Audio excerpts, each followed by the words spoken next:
Money, which is simply a medium of exchange, in the form of items such as coins, paper and records which can be verified, and is generally accepted as payments either of goods, services, tax or debts, has not been around forever. At least not in the form we know today.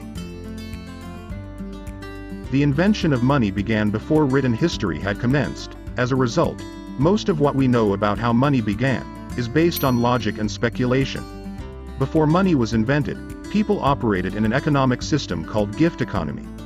Gift economy, also known as gift culture, is a system of exchange, where goods and services are given without any exact agreement or expectation for instant or future payment. This economic system was usually done to strengthen social bonds. Another system of trade, known as the barter system, was also practiced during the time. The barter system is a system of trade, in which an individual gives his or her product or service, in exchange for another product or service. It is said to have likely also began with the Mesopotamia tribes around 6000 BC. During the period of gift economy, in the early days of the barter system, trade by barter as it was also called was mainly done by strangers and enemies, but it gradually became a significant means of exchange in the land, and was later adopted by the Phoenicians, who used the system to get the food and weapons they needed. Roman soldiers also rendered their services in exchange for salt. The earliest form of barter is said to be the silent barter, also known as silent trade. This trade system involved people from different countries or communities, who do not speak each other's language. In silent barter, volumes of goods were usually used to measure the value of the items.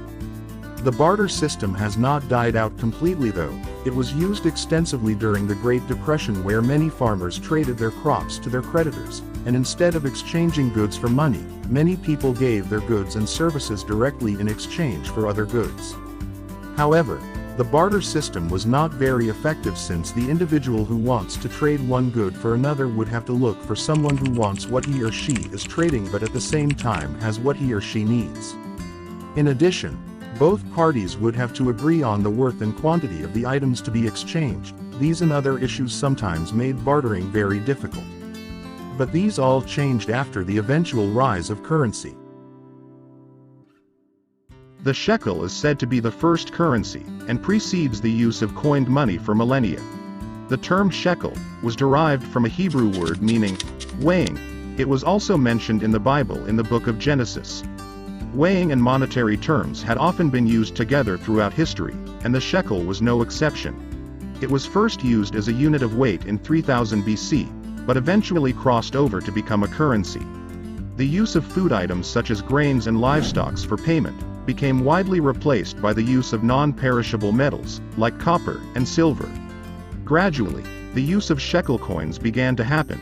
It greatly increased after the invention of coinage in the 7th century BC, especially in the Near East, where shekels became synonymous with numerous silver coins. A currency is a form of money with a generally accepted face value in circulation in a particular country.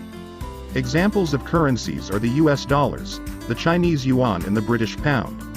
Different countries might use the same medium of exchange such as coins, but they may not be of the same currency. Currency is what gives a coin or note of money its face value. It is kind of the unit of money. For example, the US dollars and the Chinese yuan, which are notes of money, might be made with the same material, but one US dollars is not equal to one Chinese yuan, but instead is equal to 6.74 Chinese yuan. So we can say the US currency, the dollar, has a higher face value than the Chinese currency, yuan. While the US dollars and Chinese yuan are currencies, the notes and coins, which are the physical items that bear the values, are known as media of exchange, plural for medium of exchange. Before coins and notes, many other items such as salt, cowries and weapons had been used as medium of exchange. Livestock such as cattle and goats were also used as a medium of exchange and is sometimes regarded as the oldest form of money. The benefit of using livestock was that it could be given a standard price. For example, traders exchanged 2 goats for 1 cow, as cows were seen as more valuable than goats. Though these items were not really official, they seemed more efficient than the barter system. Cowrie is a name given to a group of numerous sea snails which are slow-moving marine gastropod mollusks ranging from small to big. The shells of these sea creatures have been used for many purposes such as rituals, jewelries and even as money.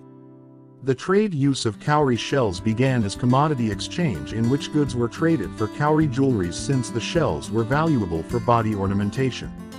It is said to have been in use since the 3rd century BC but became more popular around 1200 BC. Some sources attribute the first use of cowrie shells as money to the Chinese Shang dynasty, which was later followed by the Indians and many African countries who used it extensively for a long period of time. Europeans in the 16th century is said to have used cowries to enter the African market, where they used it to buy goods and slaves. The shells were also used by the Native Americans for hundreds of years. They used it for jewelries, decoration and trade. The cowrie shell is regarded as the longest and most widely used currency in history. In 1000 BC, China began to produce bronze and copper cowrie shells, which later evolved into flat round coins with holes in the middle so it could be held together like a chain. This is thought to be the earliest form of coins. Numismatic historians believe that the first official coin ever issued by a government was the Lydian stater, made from a metal called electrum. Electrum is a naturally occurring gold alloy with at least 20% of silver, used to make jewelries and coins in the ancient times. Lydia, which is modern-day Turkey, was an Iron Age kingdom of Western Asia Minor, tied to ancient Greece.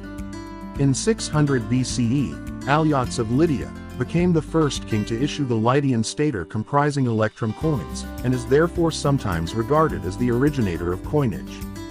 His son, King Croesus, is known to have created the first bimetallic currency using gold and silver, about 2600 years ago. He made coins from both gold and silver, consisting of various sizes which signified different values.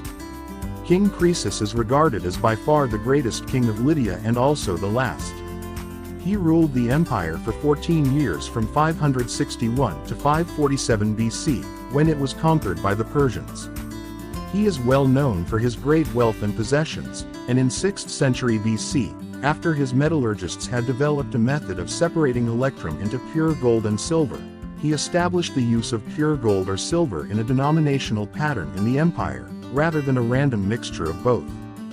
These pure gold and silver coins were called crocade and were minted in Sardis, the capital of Lydia. Croesus's coins featured the impressive lion and bull design, a symbol for strength and gallantry. After the Lydian Empire was conquered by the Persians, under the rule of Cyrus the Great in 546 BCE, Croesus's gold-based monetary system was carried on by the Persians and later by the Greeks. The use of Croesid coins would continue in Persia, until it was replaced by the Persian daric under the rule of Darius the Great. Since then, the use and production of coins has been enhanced by the Greek, Macedonian and Roman empires.